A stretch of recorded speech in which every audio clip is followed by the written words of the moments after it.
ادھر ایک کانٹریکٹ ہوا جسے صلح حدیبیہ کہتے ہیں کہ 10 سال کے لیے جنگ نہیں ہوگی. یہ مسلمانوں کی بڑی فتح ہے. یہ جو آیت میں فتح مکہ کی بشارت کا ہے، بعض مفسرین کہتے ہیں یہ فتح مکہ کی نہیں، یہ اصل میں صلح حدیبیہ ہی کی، یہی اصل میں فتح ہے، کیونکہ 10 سال کا ٹائم مل گیا.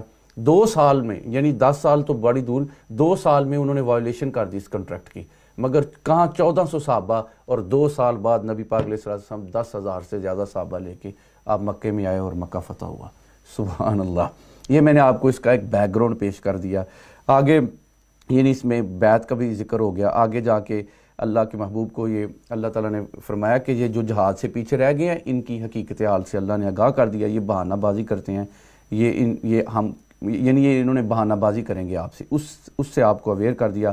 آگے اللہ اور رسول کی اطاعت کرنے، معذوروں اور بیماروں کا جہاد میں شمولیت سے یعنی ان کی ایکسیپشن کا ذکر کیا گیا. معذوروں کے بڑے حقوق ہیں. ٹائم تھوڑا ہے اس لیے مجھے آگے گزرنا ہے. حضرت فاروق اعظم رضی اللہ عنہ نے بڑا ایک سسٹم بنایا ہوا تھا معذور لوگوں کے لیے. آگے جا کے اس کا ذکر ہوا، یعنی وہ کہ ایک نہ ایک دن تم ضرور بے خوف و خطر، یعنی سر منڈواتے ہوئے، بال کٹواتے ہوئے انشاءاللہ حرم کعبہ میں داخل ہوگے. اور دیکھا پھر اگلے سال مسلمان آئے، اور یہ اللہ تعالیٰ نے جو فرمایا یہ سچ ہوا. آگے صحابہ کا سورہ فتح کا آخری رکوع ہے، محمد رسول اللہ والذین معہ اشداء علی الکفار، کہ آپ کے ساتھیوں کا، آپ کے صحاب کی قرآن نے بڑی تعریف کی ہے. اقبال کہتا ہے ہو ہلکا یاراں تو بریشم کی طرح نرم، رزم حق و باطل ہو تو فولاد ہے مومن. آگے سورہ حجرات شروع ہوتی ہے. اب جلدی سے مجھے گزرنا ہے، میرے پاس ٹائم تھوڑا ہے.